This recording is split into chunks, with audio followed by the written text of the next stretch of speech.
أعوذ بالله من الشيطان الرجيم بسم الله الرحمن الرحيم۔ سنن ابی داؤد میں نبی صلی اللہ علیہ وآلہ وسلم کی ایک حدیث ہے کہ رسول اللہ صلی اللہ علیہ وآلہ وسلم نے فرمایا، تم لوگ راستوں میں بیٹھنے سے بچو۔ لوگوں نے عرض کیا، اے اللہ کے رسول، ہم اپنی مجالس نہیں چھوڑ سکتے کیونکہ ہم آپس میں گفتگو کرتے ہیں، بات چیت کرتے ہیں۔ تو نبی صلی اللہ علیہ وآلہ وسلم نے فرمایا، پھر اگر تم سے یہ بات نہیں ہو سکتی تو راستے کا حق ادا کیا کرو۔ کون سا حق؟ لوگوں نے عرض کیا، راستے کا حق کیا ہے؟ اے اللہ کے رسول، نبی صلی اللہ علیہ وآلہ وسلم نے فرمایا، نگاہ نیچی رکھنا۔ راستے میں جب بیٹھے ہوتے ہو تو راستے سے عورتیں گزر سکتی ہیں، پردہ دار عورتیں ہوتی ہیں، تو تم اپنی نگاہیں نیچی رکھا کرو، پردے کا خیال کیا کرو۔ یہ نہ ہو کہ کسی کی عورت گزر رہی ہو، کسی کی ماں بہن بیٹی گزر رہی ہو اور تم اسے تکتے رہو یا اس کے خلاف باتیں کرتے رہو، تو تم اپنی نگاہوں کو پھر نیچا رکھا کرو۔ یہ نہ ہو کہ اسے دیکھتے رہو اور تم کو تنگ کرتے رہو، نہیں۔ اور دوسرے نمبر پر نبی صلی اللہ علیہ وآلہ وسلم نے فرمایا، ایذا نہ دینا، کسی کو تکلیف نہ دینا، کسی کو پریشان نہ کرنا۔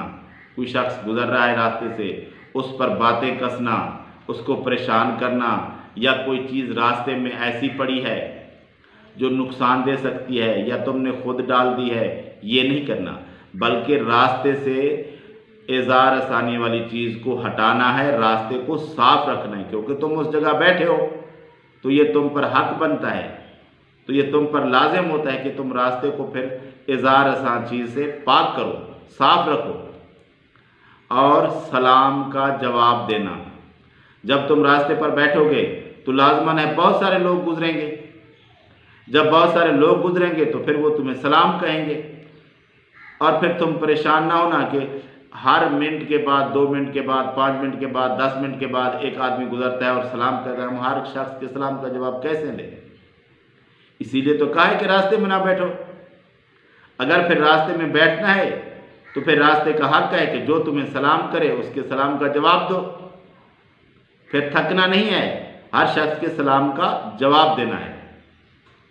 اور اس سے بڑھ کر نیکی کا حکم دینا ہے، لوگوں کو اچھائی کی باتیں بتانی ہیں، لوگوں کو اللہ کا دین بتانا ہے، لوگوں کو اللہ کے احکامات بتانے ہیں، لوگوں کو بتانا ہے کہ آپ نے اچھے کام کرنے ہیں، آپ نے نماز پڑھنی ہے، آپ نے روزہ رکھنا ہے، آپ نے اللہ تعالیٰ کی عبادت کرنی ہے۔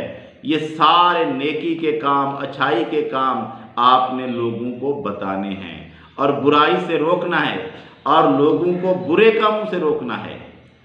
جو لوگ خراب کاموں میں، برے کاموں میں لگے ہوئے ہیں انہیں روکنا ہے۔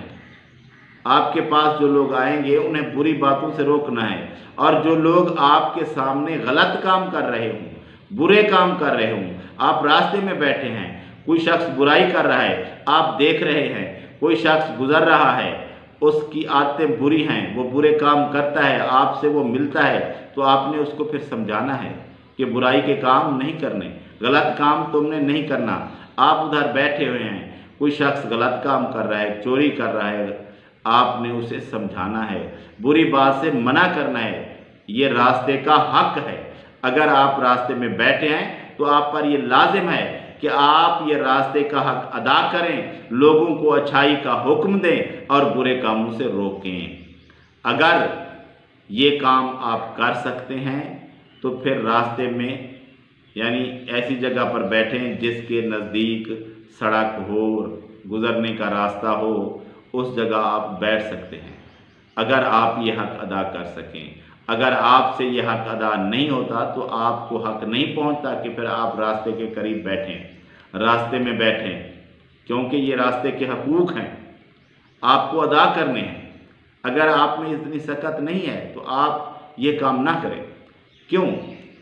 کیونکہ راستے کے جو حقوق ہیں آپ اپنی نگاہیں نیچی نہیں رکھیں گے، آپ کی نگاہیں غلط کام کریں گے، آپ نامحرم عورتوں کو دیکھیں گے تو گناہ گار ہوں گے، آپ کسی کو نقصان دیں گے، ایذا پہنچائیں گے، راستے میں لوگوں کو تکلیف دیں گے تو گناہ گار ہوں گے، سلام کا جواب نہیں دیں گے تو لازمی بات ہے آپ گناہ گار ہوں گے، نیکی کا حکم نہیں دیں گے، لوگ برے کام کر رہے ہیں آپ ان کو نہیں سمجھا رہے، برائی سے نہیں روک رہے، آپ کے سامنے برائیاں ہو رہی ہیں تو اس کا ذمہ آپ پر بنے گا۔ پھر اس سے بہتر ہے کہ یا راستے میں نہ بیٹھیں یا پھر ان باتوں پر عمل کریں۔ یہ حدیث سنن ابی داؤد میں 4815 نمبر پر موجود ہے۔